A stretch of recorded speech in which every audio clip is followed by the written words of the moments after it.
All right, good morning, everyone. It is just after 11 o'clock. We're going to go ahead and get our session started. All right, so my name is Emily Ritter, and together with Jen, we'll be presenting our session today called Rebuilding Institutional Knowledge, Exploring and Improving Library Services in Times of Transition.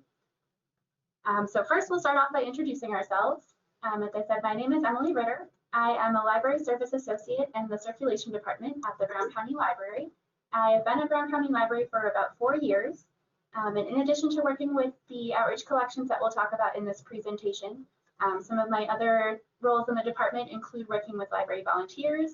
I also work with the collection of books that we send to local jails, and I work with interlibrary loans quite a bit as well. Then I'll let Jen introduce herself. Good morning. My name is Jenn Koetz. I am the bookmobile operator here with the Brown County Library. I'm currently in my 13th year with our organization. I originally came to the Brown County Library after spending time in a different career field in working with a nonprofit organization, and I started here at the Brown County Library in our Children's Services Department as a library service associate. I then transitioned over to our administration department and served as an administration associate, and for the past 2 years I have served full-time as our bookmobile operator. So I take our bookmobile out into our surrounding communities as well as here in the greater Green Bay area, and I also oversee our deposit collections. First, we also want to extend a very heartfelt thank you to eImagine Data for their generous sponsorship of our program. We truly appreciate their generosity and support of Wisconsin libraries. Few housekeeping items for everyone this morning. Everyone's mics are muted, as you likely have noticed. And we just wanted to let you know that we will be saving time at the end for questions. So please feel free to use the chat box and enter your questions there, as we will be monitoring it throughout the presentation.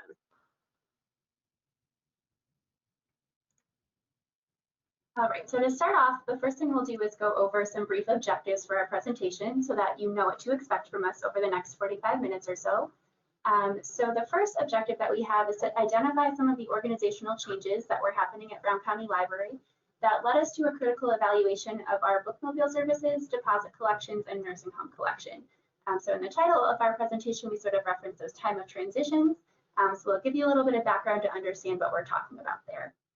Our second objective then is to discuss the process of how we went about evaluating and improving each of these 3 outreach programs that we'll be talking about, giving you some more details of how we went through that process. And then finally, we'll illustrate the positive impact that these changes have had on each of those programs. So to start off, we'll talk a little bit about the context of what was happening at Brown County Library when Jen and I took over working with our respective outreach collections.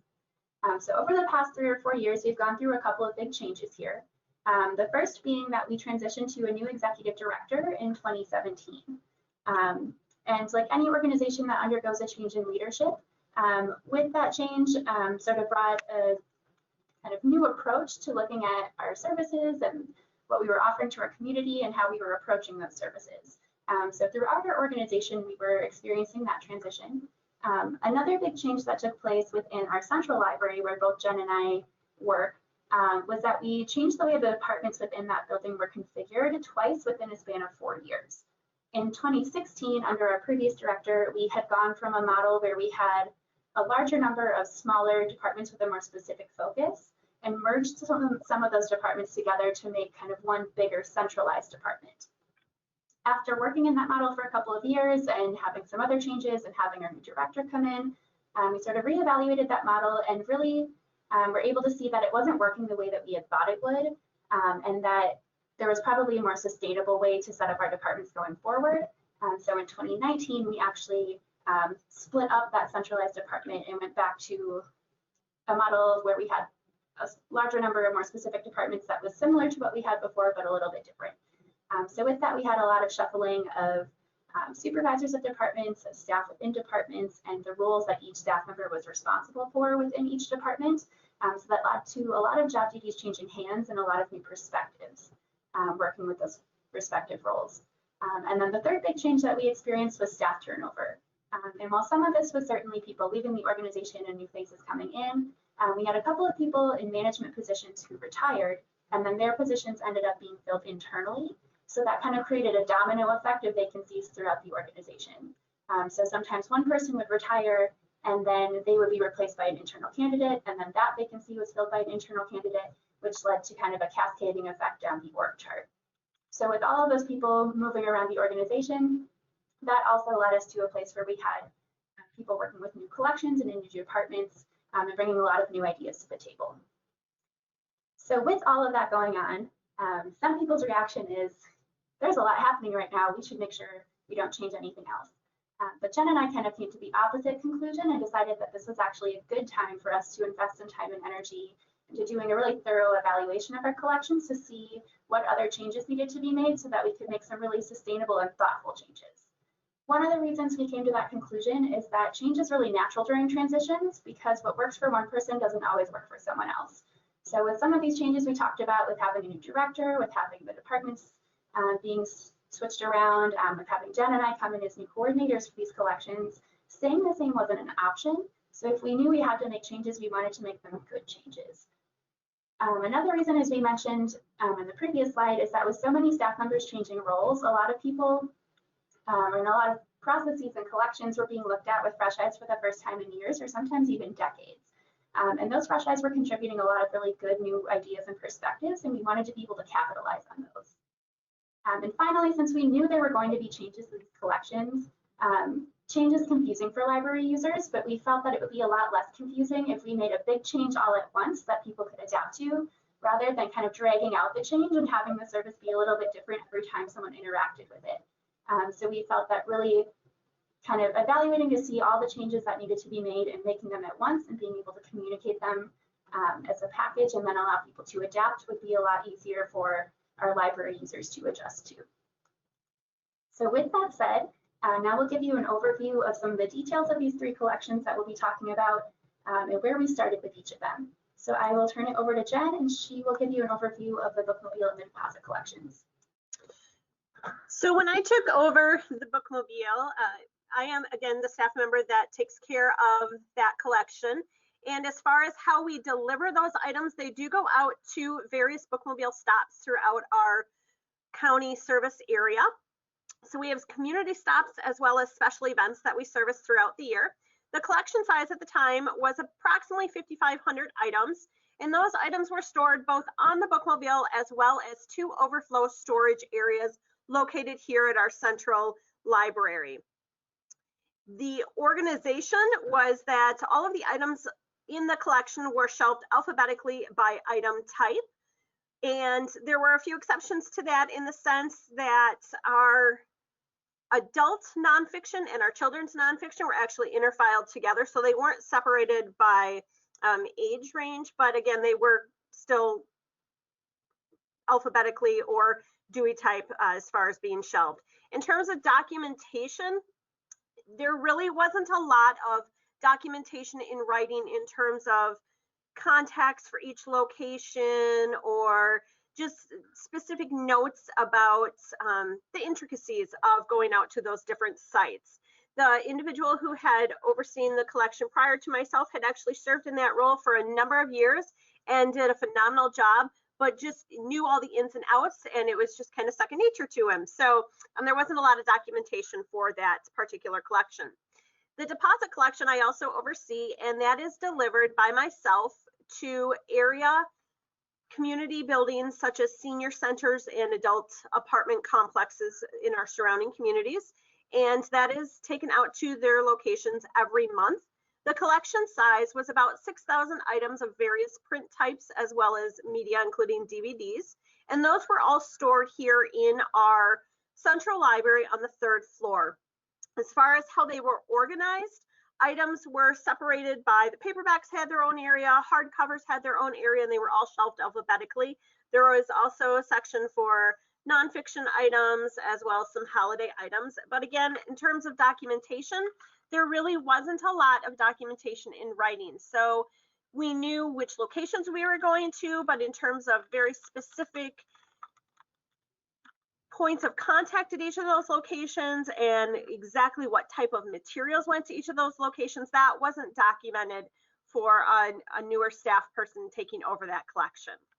And then Emily will explain the nursing home collection. So with the nursing home collection, in terms of who is responsible for it, I am the collection coordinator, so I work with the nursing homes to decide how many books they want, how often they want their delivery, and that sort of thing. And then I also have a team of clerks within the circulation department that work with me to actually pack up the deliveries, ship them out to the nursing homes, and shelve items that come back. In terms of delivery method, when I started working with this collection, we were using library volunteers to deliver these books to nursing homes. So they were volunteers that the library organized, and then they would use their personal vehicles to drive throughout Brown County and bring these books to the nursing homes. When I started working with the collection, there were about 6,000 large print books, and all of them are stored in the annex in our storage space in the lower level of the central library.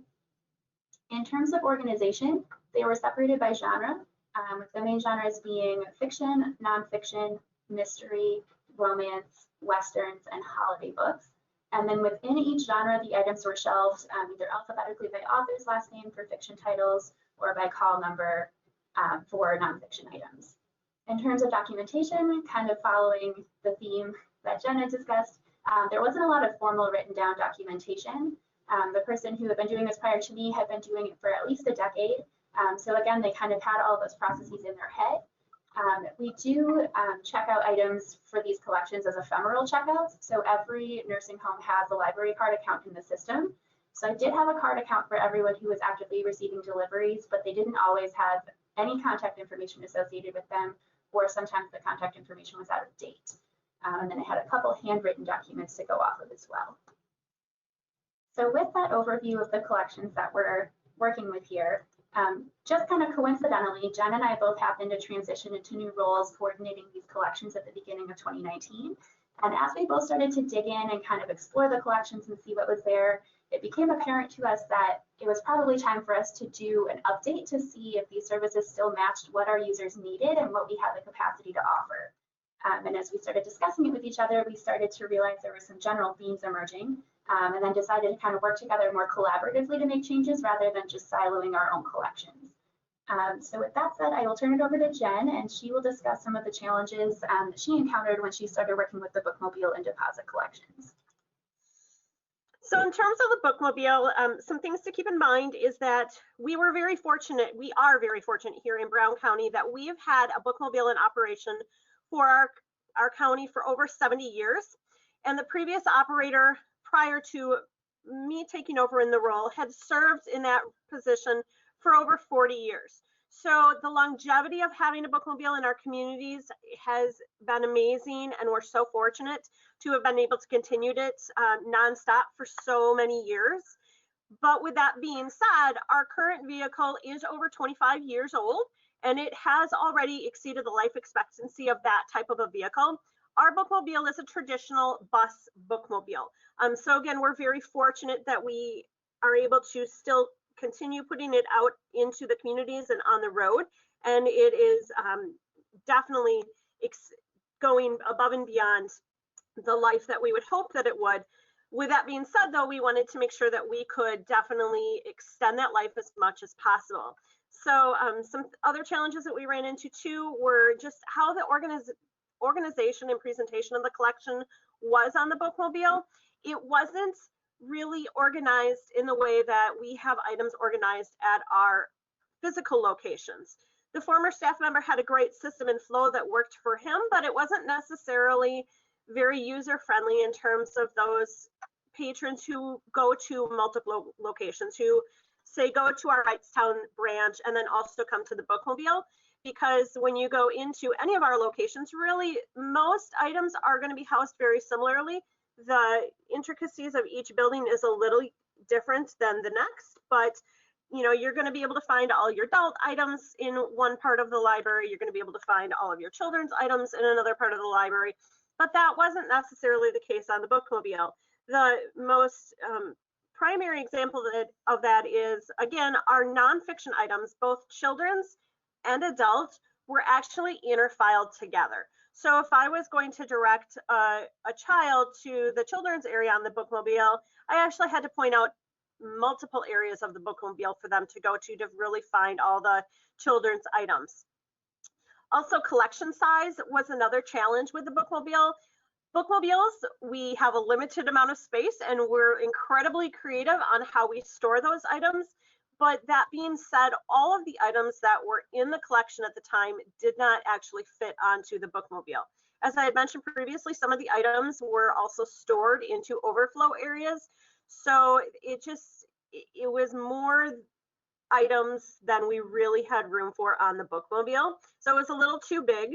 It also made it very difficult for things to be browsed on the bookmobile because, again, trying to put as many things possible on the bookmobiles as we can, it became very tight and it wasn't really browser friendly.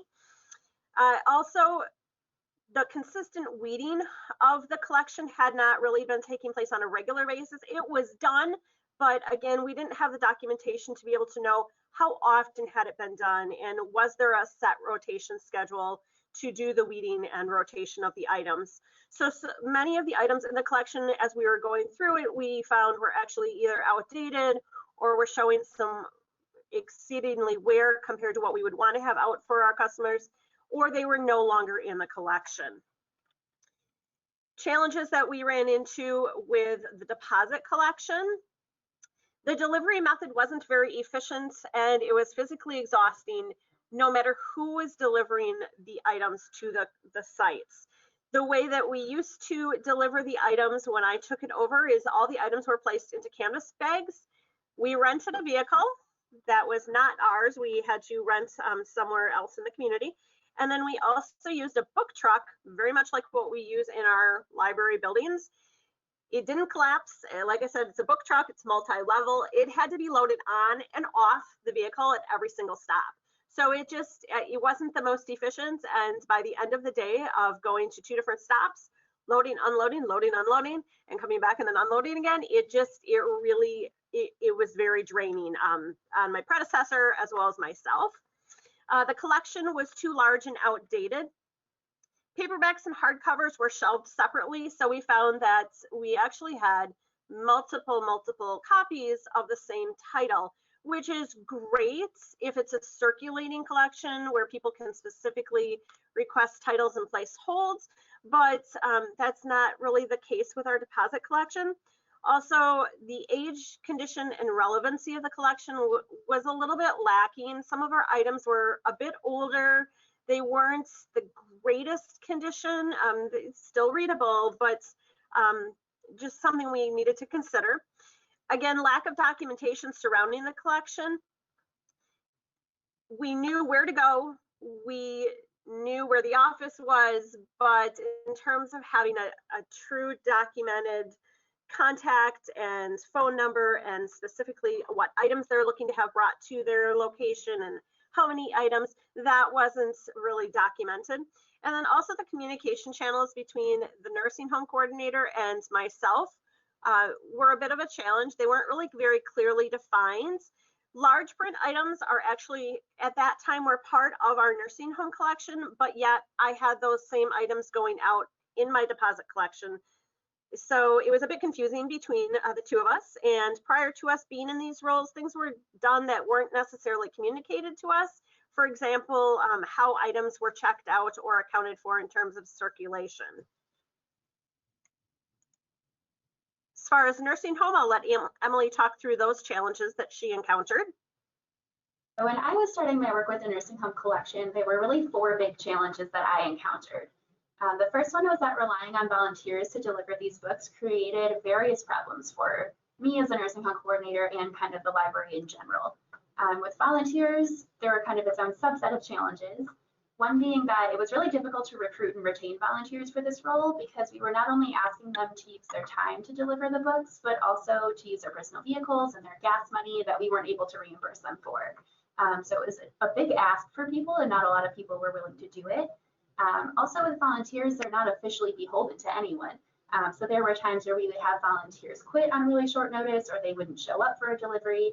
And then that left us either having to scramble to find staff time to do the deliveries or to basically not provide the service we had promised, neither of which were really good options.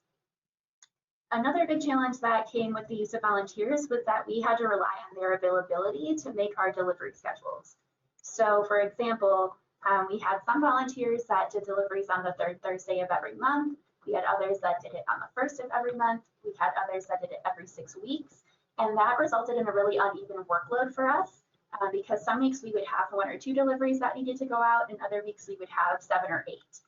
So that kind of led to an imbalance in the amount of time that we had to be factoring into staff schedules to get these ready every week, and in the amount of materials that we had to ship books in, and the amount of books we had available in certain genres.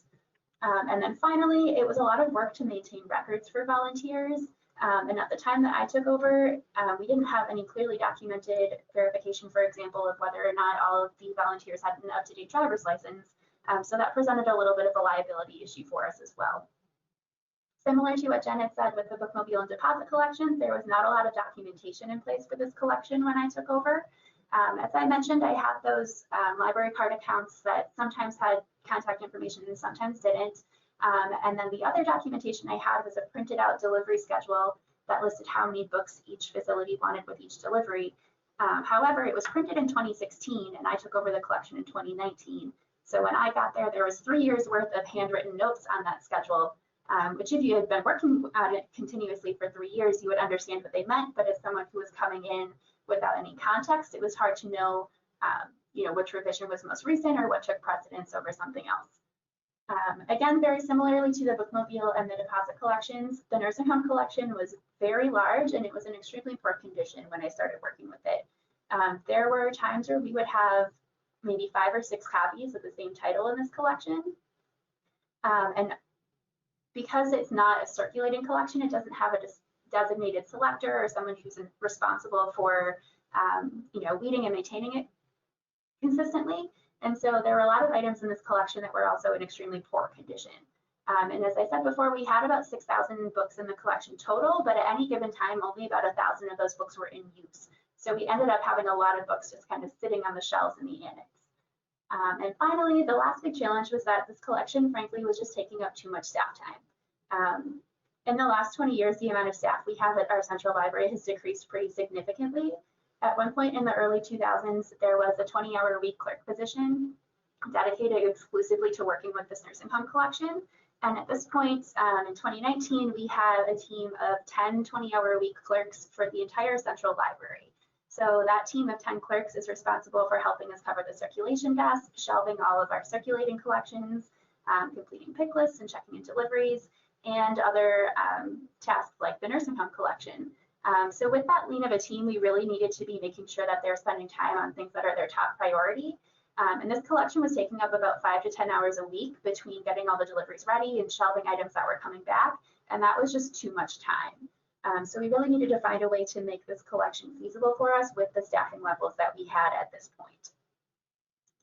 So as Jen and I started talking with each other about how it was going, taking over our respective collections, we realized that we would be able to get a much more complete picture of how these collections fit within our largest service models if we brought in other staff members with additional expertise. So one of the first things we did was put together a team of people that we could talk through these challenges with and brainstorm some solutions to move forward.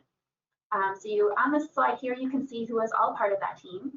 Our executive director, Sarah Sugden, is involved in all strategic decisions with system-wide impact. So she was a really natural fit to involve in these discussions. Our deputy director, Emily Rogers, is also our kind of system-wide expert on things like policy and staffing and liability. So she was very helpful to have when considering things like using volunteers for deliveries or how much time we had to dedicate to these collections. Our communications and program manager, Sue Lagerman, was also a really key part of our team. She is Jen's direct supervisor, but she also is responsible for coordinating consistency between programming and outreach efforts at a system-wide level. And she's been in that position for quite a while. So she was also a really good resource to help us fill in some of the gaps that Jen and I had in the institutional knowledge of how these collections had started and how they had kind of evolved to the point where they were at now. And then we also have the circulation department supervisor, who's my direct supervisor and the supervisor of the clerk team. So they're the one putting together the schedule and managing the department where the nursing home collections are housed. So they made a lot of sense to have involved in these efforts. And then Jen and myself rounded out the team. So when Jen and I kind of compiled all of our thoughts after doing a good once over of these programs, we were able to bring those to this team, kind of present to everybody, this is what I've been able to gather about these programs. These are some of the challenges I'm having. this is kind of what makes sense to me as we move forward. Does it make sense to everybody else?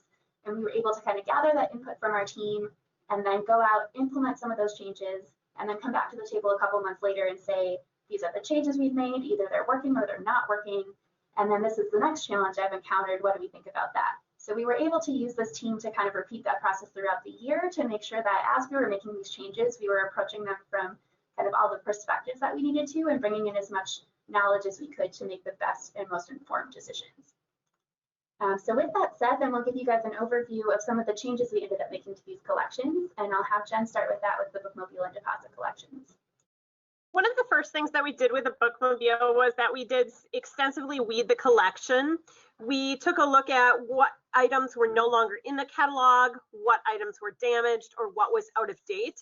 If items for various reasons had gotten out of the catalog, we assessed if they were still in good condition, if they were relevant, if they were an item that would be circulating. If that was the case, then we definitely added them back into the catalog. Any damaged or out of date items, we definitely made sure that those were weeded. We also removed items that did not appeal to a wide audience, since the bookmobile collection is truly designed to be highly browsable. While the individuals who come to the bookmobile at our community stops use it as their library, there are many people, especially at special events, who come onto the bookmobile for just to browse it, to see what it's like, to learn about a bookmobile. So again, we're looking to have the collection to be highly browsable. So, and again, anything that wasn't appealing to a wide audience, we determined that we likely would not keep it on the bookmobile. We also looked at items of specific interest that can still be put on hold. Those can always be put on hold by our customers. So again, those community stop customers can always request items, and we can bring that the next time that we go out to that site. All of the collections were refreshed.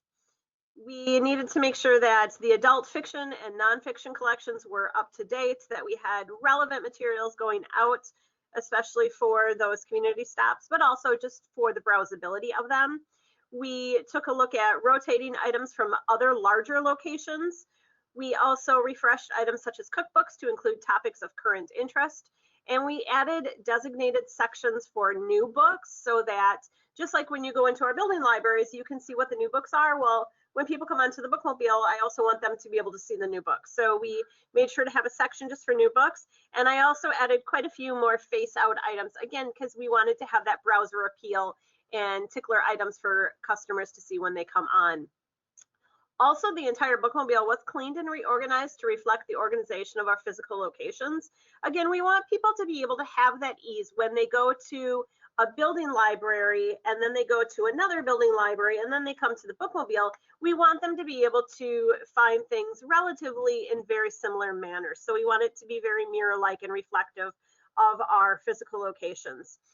By doing that, the bookmobile itself is actually cleaner, and we removed any unnecessary supplies, and all of our shelves were relabeled. By reorganizing, it also allowed for a lot more face-out displays, and again, provided a lot more browser appeal. And again, we want the overall goal is we want customers to be able to have that same ease in finding items that as though they were going into our building libraries.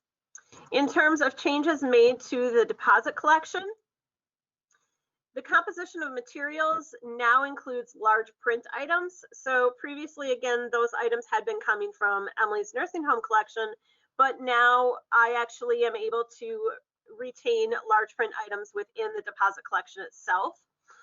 It also continues to be comprised of donation and withdrawn circulating items. Again, the deposit collection is a non-circulating collection. All of the fiction items have now been interfiled, so paperbacks and hardcovers are all interfiled. They do continue to be alphabetized by author based on the requests that I do get from customers. And the collection is just much easier to navigate when shelving due to there's much more room in our storage area now for them. Changes in terms of transporting the materials, we now use our library van, and we also rotate deliveries between locations, which reduces the size of each delivery as well as the amount of materials needed in the overall collection. So again, the collection initially was very large, but in reality, at any given month, there's really only approximately 1,800 items out at the sites. So to have a collection size that's about 6,000, that meant there were well over 4,000 items sitting on a shelf here at the library not being used. So definitely that made a difference. And in terms of rotating, previously the items, each collection site would get its own delivery of items, whereas now the change is that it's on a round robin basis. So when I go out for the day, that first site gets a whole new delivery. Those items that were on their shelves have been removed, and those items will now move on to the second site of my deliveries later that day. And it is still new materials for that second site, but it just, in terms of efficiency, it really made the transporting much more manageable. Also, now I'm using bins to exchange the materials. Plastic bins are just much more consistent in size from a safety standpoint, and also even from a weight standpoint, it's just much more consistent, and it's more efficient to transport those items. I also now use a collapsible cart, which is much more lightweight and compact, but it's still very mighty for transporting those items. And again, rotating the item saves time because it's much more efficient when offloading and reshelving items. The collection definitely had some collection reduction. Again, interfiling the paperbacks and hardcover so that duplicates could be identified really made a difference, and extensive weeding to again remove duplicates, outdated, damaged, and unnecessary items. It created a much more robust and vibrant collection through this weeding process, and reducing the size of the collection also freed up space here in the storage area for other uses. The collection organization has also changed now. All fiction is interfiled. Nonfiction has its own area. DVDs has its own area. Holiday items, as well as large print items, all have their own area. Another change that was made with the deposit collection is actually having documentation from each of our collection sites, so that we do have, not only do we need to know the name and the address of the location, but we really need to know how many people live in that community, how many actual units are in each building, and how many residents are there. We also really need to know a contact name and what their role is with that organization, as well as an alternate contact. And then we also ask what collection size they would like and any type of reading interests that their community members have. And then also we do ask them to read the statement and to acknowledge that we will work with them as far as a date and time to have the items brought, but that they also understand that even though they may have more space shelving wise for items than what is being brought to them, we need to make sure that we're maintaining reasonable deliveries and staff time involved with changing out the collection. So even though they, again, may have tons and tons of shelving space available, that does not necessarily mean that the collection that is brought to them is going to be reflective of the shelving that they provide, because each site does provide shelving for these collections to be housed on sites. And then in terms of the nursing home changes, Emily will talk through those. So the changes we made with the nursing home collection really kind of reflected those 4 big challenges that we had talked about earlier. So one of the biggest changes we made was that we no longer use volunteers to deliver the nursing home books. Frankly, it was just taking up way too much time for us to manage these volunteers, and we weren't able to have volunteers available consistently and reliably for all of the deliveries we needed to get done. And so we decided it would be much more efficient and overall easier to manage and provide more reliable service for the nursing homes if we stopped using those volunteers. So a couple ways that this made the collection a lot easier for us to manage is that the communication is way more streamlined now. It's just me and the contact at a nursing home instead of me and the contact at a nursing home and a volunteer and potentially a second volunteer. So it's a lot easier to communicate anytime we need to discuss deliveries. The second really big win we had with eliminating the volunteers for deliveries is that we're now able to standardize how often each nursing home gets their delivery. So now they're able to choose if they want a delivery every 4 weeks or every 8 weeks, and that allows me to build the schedule in a way that makes our workload really balanced. So we have about the same amount of items going out to about the same number of facilities every week, which makes it a lot easier to schedule and a lot easier to manage. Instead of using volunteers, how it works now is that we will ship the nursing home's delivery to the Brown County Library location closest to them, and then they are responsible for getting the items from the library to their facility. If they would like to use their own volunteers for that, that is totally fine, or they can have their staff do it. Every nursing home participating in this program is within a 10-minute drive of a Brown County Library location, so we didn't feel like it was too much of an ask to put on the nursing homes, and frankly, it just was what we were able to offer with the capacity that we have at this time. So that was another example of how we kind of had to make the collection work for us, rather than doing what maybe would be most convenient for the people using it. The second big change is that a lot of the procedures for this collection were standardized, and then we created a lot of comprehensive documentation to have those standardized procedures written down. So one example I mentioned was having the delivery time standardized. We also standardized the size of delivery that people were able to choose from. So they can now choose a delivery of either 20 books or 50 books. They don't get to decide how many books they would like, kind of as Jen mentioned with the deposit collections. We also made sure that the documentation we were sending out to nursing homes reflected what we actually had available to them. At one point, we were using a form that offered them the choice of genres such as humor or animal books or Christian fiction, and we didn't have our collection organized that way. We couldn't guarantee we had those materials available to them, so it didn't really make sense to offer them because we were kind of setting ourselves up for failure by doing that. So we made sure that a lot of those pieces were standardized. And then in terms of documentation, as the collection coordinator, I have a master spreadsheet that I use that has all of the information for every facility in it. I also have a hard copy of a binder that has a specific page for every nursing home that has their name, their library account number, the information for their primary and secondary contacts, as well as how often they get their deliveries, how big they want those deliveries to be, and what sort of genres they want in them. So when the clerks are packing up the deliveries, all they have to do is look in the binder, and then they have all the information that they need to do those deliveries, even if I'm not available or they haven't packed up a lot of deliveries before. And then in that binder, we also have our training documents. So I've created comprehensive training documents for both my position as the nursing home coordinator, the clerk team at Central who are packing up the deliveries, and the staff at branches who are receiving deliveries and then having to make sure they're picked up by the nursing homes. So we have training for each piece of that collection, and then that's stored in soft copy on our shared drive and in hard copy in the binders. And then additionally, with the standardized delivery schedules, I was able to shift that from a paper calendar that needs to be made from scratch every year to an Outlook calendar where those events repeat every 4 or 8 weeks to infinity.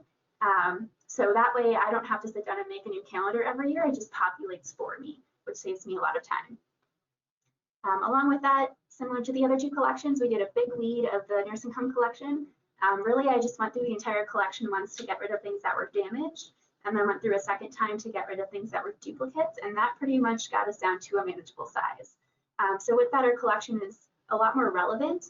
The items we're sending out now we know are in good condition, and they're items that are relevant, and they're not getting the same books over and over again. And it also really freed up a lot of storage space for us to use for other things. The collection takes up about 1/3 of the space that it did when I started, so we now have that space available for other uses. And then the last big change that we made is we no longer shelve items in the nursing home collection alphabetically. Because we don't accommodate requests for specific items through this collection, there's never going to be a time when we need to identify a specific item on these shelves. So there wasn't really a good reason to be shelving them alphabetically, and it was taking up a lot of time. So instead of shelving them alphabetically, now what we do is I have them all color coordinated by genre, so they all have a sticker on the spine of the book. So for example, Westerns are red, fiction is blue, and when those items get returned, the clerks just have to scan through the cart and grab off all the red ones and put them in the Western area, all the blue ones, put them in the fiction area, and then they're done. So it's cut our shelving time by about 80%, which saves us a lot of time. And then as Jen had an example of the form she uses with the deposit collections, this is just an example of one of the pages in the binder that I talked about. So you can see a little bit what our documentation looks like. Up at the top, we would have the name of the nursing home. This one's filled out with our information just for privacy reasons. But we have the name of the nursing home along with their library account number and their address, and then information for their primary contact, information for their alternate contact, and then all the information for the size, frequency, and composition of their delivery down here.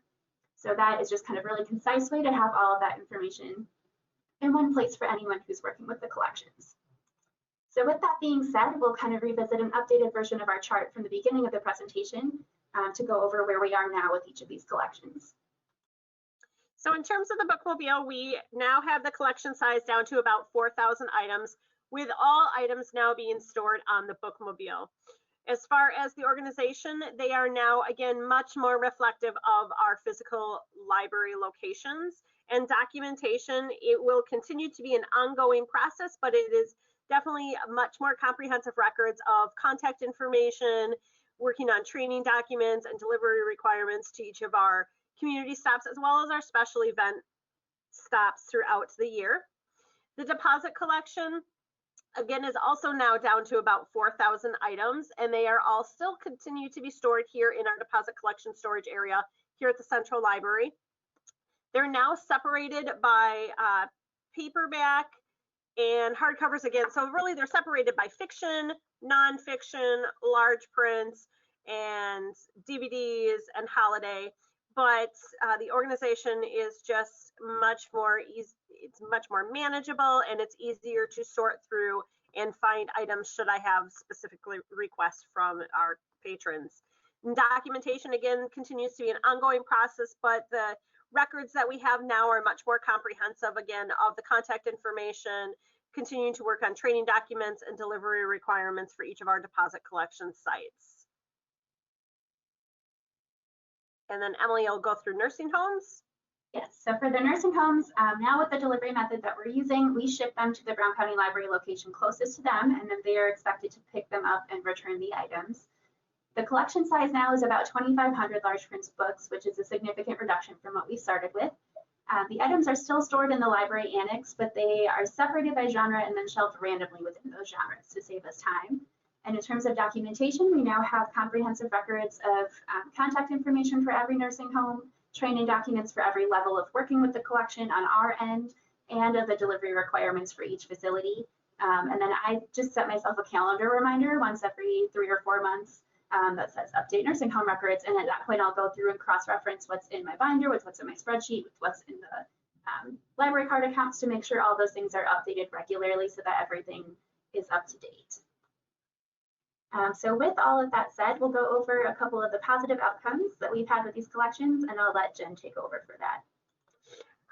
So then as we looked through all of these collections, some common themes that we found amongst the 3 collections included that items were it was a much more efficient processes requiring less staff time to run the collections without reducing the quality of service. There's not as much time needed now for the clerks to pack, transport, unpack, and shelve materials in all 3 of these collections, as well as time involved for myself and Emily. Having the processes outlined and automated saves time, again, for all staff involved. And the quality of the services that we provide hasn't really changed. We're just working smarter, not harder. We now have smaller and more relevant collections that provide higher quality materials to our library users. The collections, because they were weeded, the damaged, outdated, and duplicate materials were removed, and it just made these collections be so much more relevant and useful to the service populations that we're serving. Reducing the collection size also freed up storage space for other uses, and having smaller collections is much more manageable, and it's easier to browse and shelve any unnecessary items. And we now have thoughtful workflows and detailed documentation, making the collections easier to understand and prevent loss of knowledge if more staff changes were to take place in the future. Obviously, having clearly defined outline procedures makes the collection easier to understand for library staff and the participating sites, whether they're nursing home or deposit collection sites. Everything is updated and readily available, meaning that other staff can easily find the information about our collections. It's not just useful if one of us was to be gone, but it's also incredibly useful if another staff member is needed to cover one of our collections. If, say, we're out on vacation, out on family leave, if we happen to get quarantined during a pandemic, or other things like that, it really is helpful to have it documented and accessible for other staff to be able to access those documents. It's also helpful if the collections get disrupted. We have clear example through the current pandemic that is one example of it getting disrupted, and having the documentation to contact all of those sites readily available just made it much more efficient and seamless really to communicate with those individuals at those sites. And consistency ensures that there's equitable service to all the participants and makes the workload much more manageable for library staff. So again, as we look through all this, some takeaways that we had going through the process of evaluating all these collections and making changes is that critically evaluating a process does not mean that the person before you did a bad job. Seasons of transition can be a good time to make changes, even if it doesn't seem like it initially. Change must be thoughtful and inclusive of everyone involved in order to be successful. And evaluation and documentation are an ongoing processes. And then Emily's just going to talk through a few examples of how COVID or a pandemic has affected us here. Yes, so when Jen and I put this presentation together originally in April, obviously things were much different. And as just like everyone else in library world, we've gone through a number of changes related to COVID-19 since then. And as we've been navigating some of those changes at our library, we noticed that we were really using kind of the same distilled down process that we used with these outreach collections to navigate some of our changes related to COVID-19. So we thought it would be helpful to share with you all kind of an example of how this process has been applied in another situation. So like all of you, we thought the biggest disruption to our service during COVID-19, other than being shut down completely, was when we had to scramble to set up a contactless pickup service. So when we had to do that, we found ourselves using the same kind of step-by-step process that we had with the outreach collections. So we've got the steps listed on the screen here, and we'll kind of just walk through how that worked with contactless pickup. So the first thing we did, kind of like Jen and I did with the outreach collections, was put together a team of people so that we could gather all the knowledge we needed to kind of approach the situation from every angle that was relevant. So we had some crossover between the outreach team and the curbside contactless pickup team, where we had like our executive director involved, but we also had some other players in the team, like our facilities manager was really important here, or some of the department supervisors or building supervisors as well. Once we got all those people together, then the first thing we needed to do was really critically evaluate the situation to say, what are the needs of our users and what capacity do we have to fill those needs?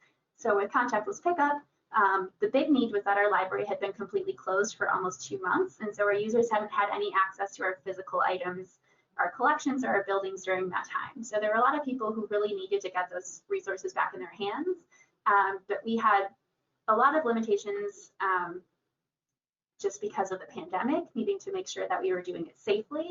And then we also had a lot of staff that were out on leave at the time, or positions that were vacant and hadn't been able to be filled. So we were operating with a much leaner staff than we normally did. So we had to be able to come up with a model that was sustainable for us with the amount of staff that we had available at that time. So after our team had kind of evaluated the situation, then we had to brainstorm solutions, which for contactless pickup was really kind of wild. Like anything we could think of was thrown out there. At some point, we were considering having all the holds for the entire Brown County Library system only at the central library, and then at all of the branches, and figuring out how to have things outside in inclement weather. So brainstorming took a while for us, but once you've kind of thrown everything out on the table, then you really have to decide on what the path is that you're going to follow going forward. So for us with contactless pickup, our team was able to decide on using the central library because we conveniently already had a drive-up window that had been put in the building originally in the 70s when it was built. So it was pretty easy to get that back up and running. So we were able to use the central library, and then our 3 largest branches all had pretty significant overhangs where we could leave items outside in inclement weather without them being damaged. So we were able to offer it at those 4 locations. And then once we had decided on those changes, the next steps kind of go hand in hand, but we had to communicate those changes both to staff who are going to be responsible for facilitating the service and to the public so that they knew it was available and they knew what to expect if they were going to take advantage of it. And then we had to implement those changes. So for us at the central library, that was kind of like punching out that drive-up window again and getting that installed. At the branches, it was figuring out how to have items outside without them being stolen or tampered with, and get those systems up and running. And then the documentation piece was also really huge here. At a higher level, I know our executive director has been working with staff throughout the organization to put together kind of a general pandemic response playbook so that if heaven forbid we were to have another pandemic in the near future, we would at least have something to work off of. But we also had to document other things. For example, when we first started contactless pickup, everyone had to call and schedule an appointment. So we made sure we had really thorough documentation of if I'm the staff member answering the phone when someone calls to schedule that, what's the information I need to get from them to make sure that we have everything ready to go for their appointment. So we had things like that. And with COVID in particular, I found it's really helpful to have things documented, even if it's something that you are working on later on, because things change so fast that sometimes you don't remember the context of what was happening around you when you made a decision in March or April in the very early phases of the pandemic, and now it's November and things are different but still the same. So it's also helpful to have that documentation for yourself, looking back, so you can understand why decisions were made the way they were and kind of what else was factoring into those decisions when you made them. So that sums up what we all have to offer in our presentation today. So just to briefly review our objectives from the beginning of the presentation, in terms of identifying how organizational changes led us to a critical evaluation of these outreach services, we had changes in leadership, shifting organizational structures, and staff turnover that created an environment where we were forced to examine the status quo and honestly evaluate whether our existing structures were sustainable. We also went through each collection and critically evaluated it to see what was working and what wasn't. And after that process was complete, a few universal changes and themes emerged across the collections that really reflected changes in user needs and staff capacity. And in terms of the positive impact of these changes, our programs are now much more flexible and efficient, and our procedures are more well organized and documented for posterity. So that is everything we have for you. Jen and I both have our contact information on this slide, so we'll leave this up for you while we answer any questions that have come through. If you have any questions about any of the collections that we've talked about or how we went about changing them, or if you would like to see examples of any of the documentation, like the training documents or the spreadsheet templates, feel free to reach out to us at any time. I know both of us would be happy to discuss that with you more. So now we'll see if there's any questions in the chat. We'll get to those, or if you have any other questions, feel free to add those now as well. The first question that we did receive is, how do you count circulation for deposit collections or nursing home? We do count the number of items that go out to each of those sites.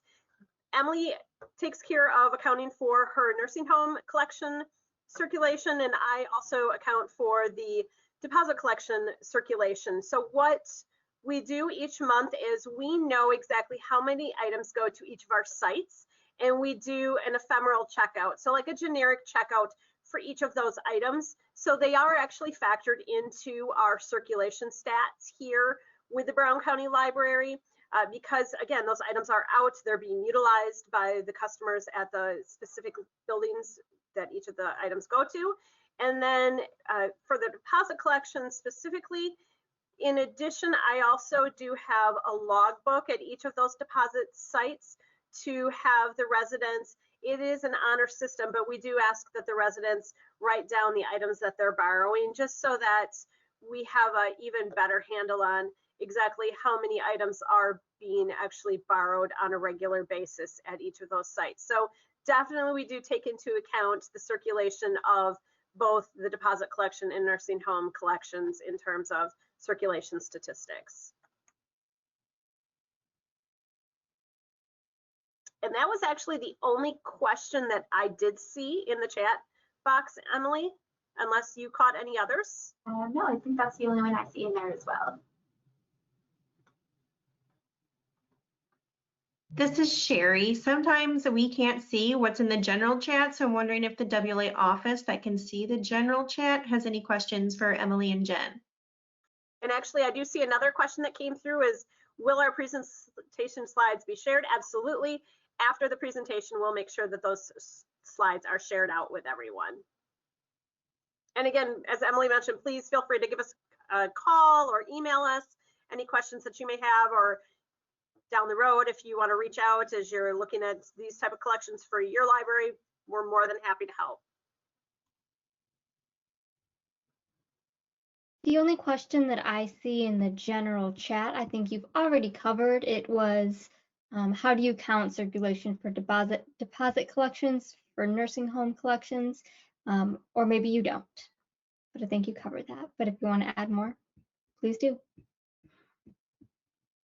Yeah, I think Jen pretty much covered that one. We just do generic ephemeral checkouts for those items since they're not circulating, but they're still being used by community members.